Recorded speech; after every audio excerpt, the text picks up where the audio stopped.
Hello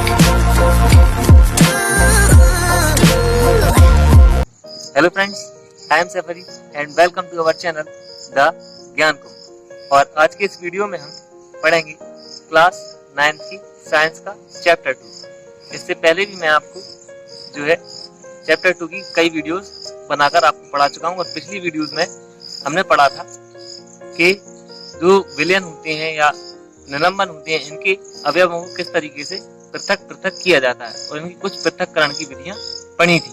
और आज के इस वीडियो में हम उन्हीं विधियों को आगे पढ़ेंगे। हमने उनकी 3 विधियां पढ़ी थी और आगे आज कुछ बची हुई विधियां पढ़ेंगे। तो वीडियो में ज्यादा देर ना करते हुए बढ़ते हैं वीडियो की तरफ। धन्यवाद। सो फ्रेंड्स, अब हम आ गए हैं बोर्ड की तरफ और अब हम जानेंगे कि पदार्थों के पृथक्करण की कौन कौन सी विधियां होती हैं। और इससे पहले भी मैं आपको वीडियो बनाकर 3 विधियों को पढ़ा चुका हूं। वो कौन कौन सी थी? वो थी इवेपोरेशन, सेंट्रीफ्यूगेशन और सेडिमेंटेशन, यानी वाष्पीकरण, विकेंद्रीकरण और अवसादन या निथारना। ठीक है दोस्तों, तो अब आज की अगली विधि है सब्लिमेशन यानी ऊर्ध्वपातन। तो इसको समझने के लिए हमें एक एक्टिविटी करना होगी और इस विधि में हम कुछ विशेष पदार्थों के बारे में भी पढ़ेंगे।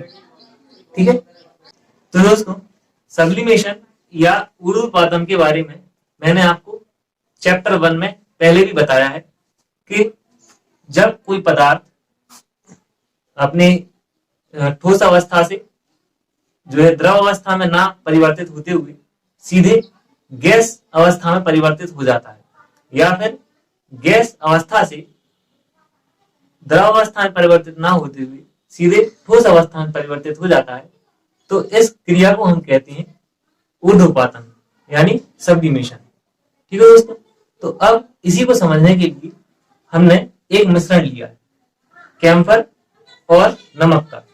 कैम्फर यानी कपूर और नमक का।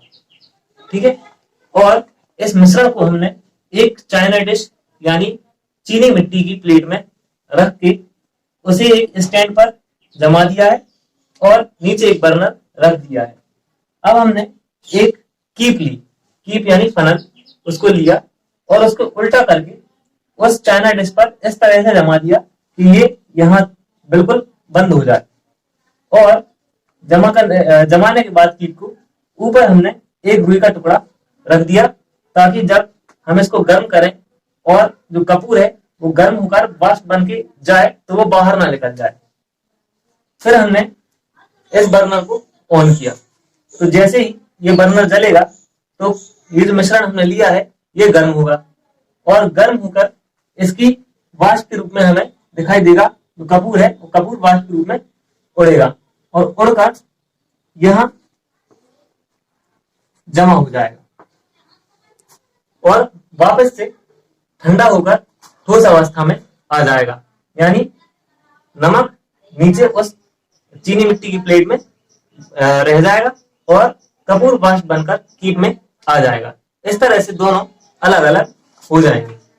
तो इसमें हमने देखा कि कपूर जो है सॉलिड यानी ठोस अवस्था में था और गर्म होकर वाष्प बन गया यानी गैस अवस्था में हुआ और वापस से ठंडा होकर फिर से ठोस अवस्था में बन गया। इस बीच वो कहीं भी द्रव नहीं बना। तो इस प्रकार ये एक ऊर्ध्वपातन प्रक्रिया है। और अब हम समझ गए हैं कि ऊर्ध्वपातन प्रक्रिया किस प्रकार से काम करती है। लेकिन कपूर के अलावा ऐसे और भी बहुत से पदार्थ हैं जो कि इस प्रक्रिया को दोहराते हैं, जैसे कि अमोनियम क्लोराइड और एंथ्रेलिन और नेफ्थलीन। इनके बारे में आपने जरूर सुना होगा। ठीक है दोस्तों, अब हम अगली प्रक्रिया के बारे में जानेंगे और उसको हम कहते हैं क्रोमेटोग्राफी। ठीक है, सो फ्रेंड्स, जो क्रोमेटोग्राफी है वो कोई नई तकनीक नहीं है। इससे पहले भी हजारों सालों से जो है विद्वान इस तकनीक का उपयोग करते आ रहे हैं। बस ये है कि इस तकनीक के अब उपयोग बहुत सारे हो गए हैं, है ना। तो वो तकनीक क्या है, इसको समझने के लिए आपको एक फिल्टर पेपर की आवश्यकता पड़ेगी। सबसे पहले आपको एक फिल्टर पेपर लेना है। और फिल्टर पेपर लेने के बाद आपको एक जो है पेंसिल से एक लाइन बनानी है फिल्टर पेपर के नीचे की तरफ, लेकिन ज्यादा नीचे नहीं, नीचे से थोड़ा सा ऊपर, इस तरह से लाइन खींच देनी है। लाइन खींचने के बाद आप उस लाइन पर बिल्कुल बीच में या तो फाउंटेन पेन से या फिर जो मार्कर पेन होता है उससे आप एक स्पॉट बना देंगे इस पर।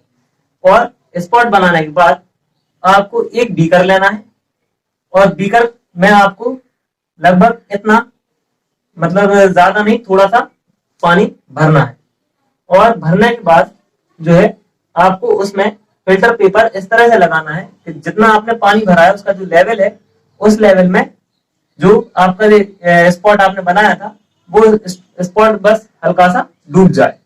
और या फिर वो स्पॉट भले ही ना डूबे लेकिन फिल्टर पेपर का थोड़ा सा हिस्सा उसमें डूब जाए।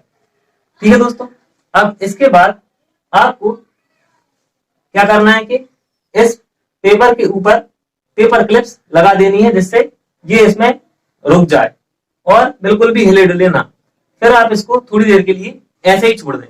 अब आप देखेंगे कि जो पेपर आपने लगाया है उसमें धीरे धीरे पानी ऊपर की तरफ बढ़ता जा रहा है फिल्टर पेपर पर, और बहुत देर के बाद ये पानी काफी ऊपर तक पहुंच जाएगा फिल्टर पेपर में।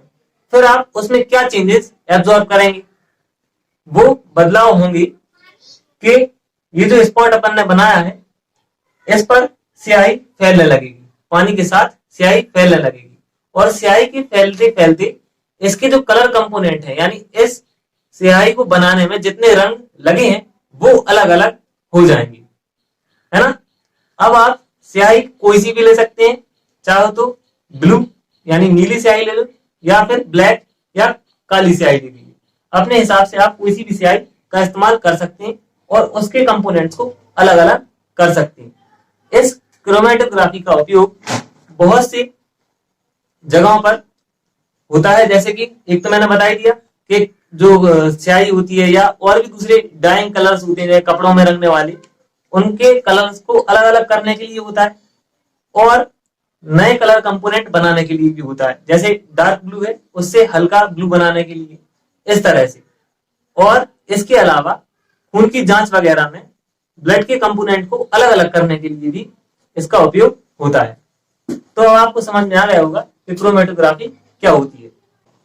तो अब हमारी अगली विधि है आसवन विधि, यानी डिस्टिलेशन प्रोसेस।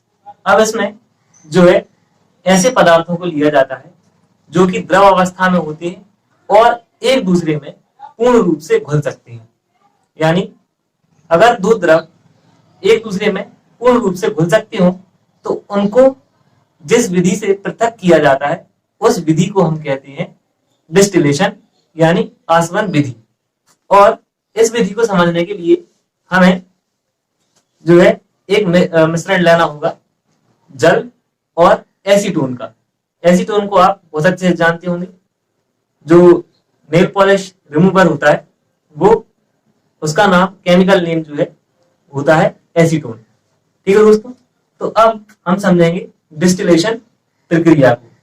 तो आपको एक डिस्टिलेशन फ्लास्क लेना होगा जो कि कुछ इस तरह से होता है, गोल वाला, और उसको एक स्टैंड पर जमाना होगा। फिर नीचे एक बर्नर रख देना है और इस फ्लास्क को जो है एक क्लैंप में कस देना है।